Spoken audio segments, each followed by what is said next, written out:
we divide 361 by 2 in long division method. So 2 times 1 means 2. On subtracting we get 1. So now this 1 is less than 2. So we put down the number beside this 6. So now it became 16 and 2 times 8 means 60. On subtracting we get 0. So we again put down the number this 1 and we remove this 0.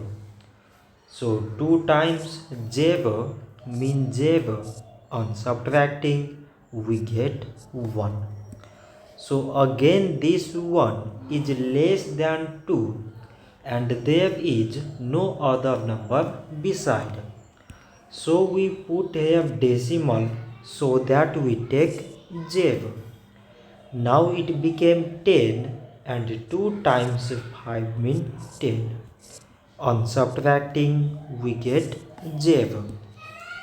So 361 divided by 2 is 180 decimal 5.